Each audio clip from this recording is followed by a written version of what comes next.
Hey guys, welcome back to today's video. Today is Sunday, January 12th, 2020. So today we're going to be taking a look at a 538-2020 primary forecast. Now, this is my first time ever seeing this website. I went on one of my recent videos. Someone commented that they have started a primary prediction website, and I'm looking to the left on your screen where you can see all the states that they have covered. This is my first time seeing it. Literally just launched it 30 seconds ago. Brought over my screen recorder. So now I'm recording a video. So everything that you hear will be my first time seeing this 100%. So pretty much this is just the 538 model. If we're taking a look right now, we're talking about the national view. That's typically where I start off with primary discussion, mainly because that's the first election. But this actually gives us a very, very good insight as to how 538 expects the season to go on. They expect a number of delegates to progress throughout the entire primary process, and you can see on the right of you the overall average they might expect at the end of the primary season. Now, you do need a majority of pledged delegates to win the nomination process in 2020, and there will be a first vote without superdelegates. Then, if there is no majority, they will move on to a superdelegate process where they will still have a say, but they will not be able to have a say in the first round, meaning that these superdelegates most of the time will not be added to each candidate's count until after the first round vote, which won't be later on, because a lot of people discussed that it could have been potentially misleading for the news networks to add on 700 or so delegates to Hillary Clinton's count in 2016 because that made people not want to vote, whatever the reason, but that will not be an issue this time around, or at least I hope it's not amongst the news network. So it starts off with Iowa, and then it moves on to New Hampshire, Nevada, South Carolina, then Super Tuesday. And then you can see everybody's numbers jump up. What's consistent is that if you actually take a look, Biden leads throughout the entire primary season. He actually is averaging about 1,458 delegates. Now, that's about 400 off from the needed amount of pledged delegates to outright win the nomination. Joe Biden overcomes Bernie Sanders here, who is expected 1,055, then Warren at 681, and Pete Buttigieg at 529. Now, that Buttigieg number is so surprising to me because I do not expect him to do well after Iowa in terms of winning states, but he definitely could get some depending on the state that we're looking at. So let's go ahead and take a look at Iowa. Right now, it looks like, so this is how each candidate's chance of winning. Actually, we'll move on to Iowa.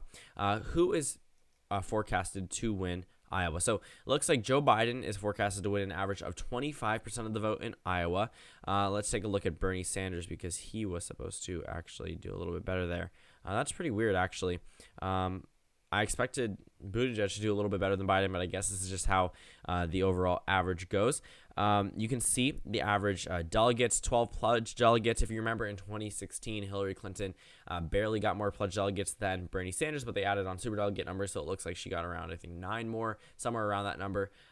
So again, that could be something that is different now, but 12 pledged delegates is definitely not too good for Joe Biden. But so if you look to the left, you can see the average pledged delegates: Biden, Sanders, Buttigieg, Warren, which is very surprising to me. Biden actually hasn't done too well recently in terms of numbers in Iowa, but again, they're definitely counting for more things than what I do. So that's up for them. Sanders is expected to win New Hampshire. Again, probably not a super outright victory in terms of like a really large margin like 2016, but he is expected to get more delegates than any other candidate. Sanders, Biden, Buttigieg, Warren. Actually, I think that might be the same except for Sanders and Biden flipping from Iowa. Like I said, Buttigieg actually is doing well in Iowa and New Hampshire, but once we have to start to hit Nevada and South Carolina, probably won't be doing too well. And you can see, so Biden is expected to win in the state of Nevada based off of this.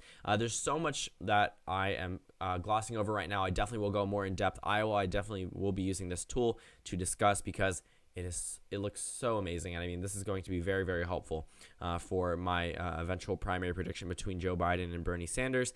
But pretty much, Biden is expected to win in the state of Nevada. Now, that one doesn't really surprise anyone based off the numbers that I covered in my past video, literally my most recent video, but things definitely can change. I do think that Bernie Sanders could actually come up and end up winning in the state of Nevada. South Carolina, however, I do expect a pretty solid Biden victory. If he doesn't win here, he's probably not winning anywhere else in the South. So South Carolina is definitely going to be that little test for Joe Biden for the Democratic primary. But he's expected to get around 24 delegates, Sanders 13, Warren 8, Buttigieg 6. So like I said, Buttigieg polls last in Nevada and South Carolina, also expected to do the worst out of the top 4 candidates. So just something to look at. The electorate in terms of composition between white and minority voters definitely changes, and you can see how differently it changes. So in the state of California, it looks like it's neck and neck between Joe Biden and Bernie Sanders. Then there's Elizabeth Warren and then Pete Buttigieg. So Sanders looks like he's ahead narrowly in the state of California. That's literally a very small margin. Sanders lost California in 2016 for a perspective. So keep that in mind. Sanders is expected 25% of the vote, Biden 24, Warren 17, and Buttigieg 13. I actually want to see, they have so many candidates on here, how much Bloomberg is expected to get. 4%, Andrew Yang, 4%. Obviously, Kamala Harris isn't in the race anymore. I don't even know why I picked her. But yeah, so that's actually very, very interesting. Moving over to Texas, yes, I did expect Biden to win here. Expected to get 88 delegates, Sanders 60, Warren 40, or 39, Buttigieg 29, North Carolina, Biden 47, Sanders 28, Warren 17, Buttigieg 12, Virginia, Biden victory. I'm just going to go quick and say who is winning in each of these states, and then I'll move on to more about what I expect and which states to particularly look at. Massachusetts, Biden is leading Warren, which also, if you take a look, Biden and Warren are neck and neck in terms of vote support, but I guess Biden is expected to get a little bit more delegates. I don't know exactly how their primary process works, but that's interesting. Minnesota, a Biden victory. Klobuchar at 8%. Colorado, Sanders. Tennessee, Biden. Alabama, Biden. Oklahoma, Biden. Surprisingly, don't think that's going to end up being true. Arkansas, Biden. Utah, Sanders. Maine, Biden. Also do not think is going to be true. Vermont, Sanders, definitely. American Samoa, Biden. So pretty much that's just all of Super Tuesday based off the predictions. You heard a lot of Joe Biden there, which is why I think that his delegate count is going to start off really strong after Super Tuesday, but only time can tell. They also have Michigan, which is a Biden expected victory. Washington, Sanders. Missouri, Biden. Mississippi, Biden. Idaho, Biden. I don't expect that. North Dakota, Biden. Iffy about that one. Democrats abroad, Biden. I think Bernie Sanders will take that one. Northern Mariana Islands, Biden. Florida, Biden. Ohio, Biden. Illinois, Biden. Arizona, Biden. Georgia, Biden. Puerto Rico, Biden. Louisiana, Biden. Hawaii, don't think this is going to be true. Biden. Alaska, Biden. Wyoming, Biden. Again, don't think that will be true. Wisconsin, Joe Biden. New York, Biden. I'm going to get tired of this. Pennsylvania, Biden. Maryland, Biden. Connecticut, Biden. Rhode Island, Biden. Delaware, of course, Joe Biden. And I'm not even going to say them anymore.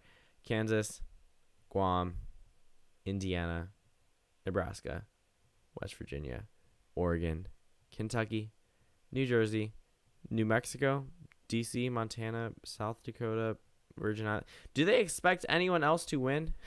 Legitimately, do they expect anyone else to win? Because I guarantee it, Biden will not be winning all of those states. There are some states on there that I'm like, yes, 100% that will be a Biden victory as of right now. But some states are a little iffy on there, like Wyoming and Idaho. Democrats abroad, I don't expect to be a super solid victory for anyone, but I do think that Bernie Sanders will come out on top. But that explains why a lot of these states are expected, a lot of these delegates are expected to go to Joe Biden.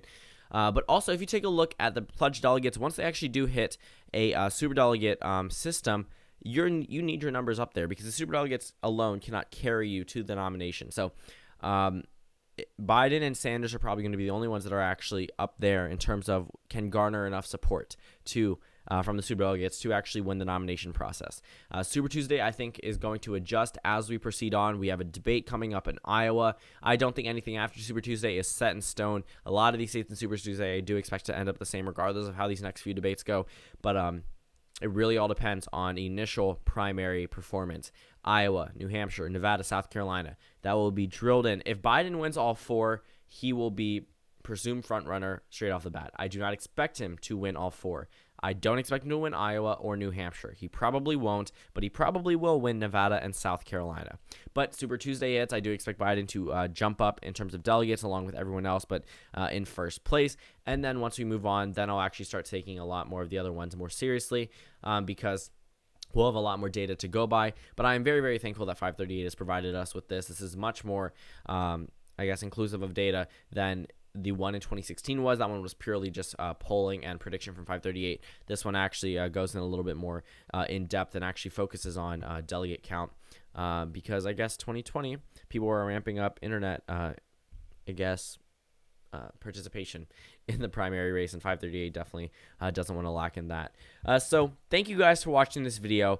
Make sure to comment down suggestions below. I made this video out of a suggestion from someone's comment on my most recent video, so I definitely read all of them looking for suggestions. Whatever you guys want me to cover, make sure to comment that down below, and I will see you all tomorrow.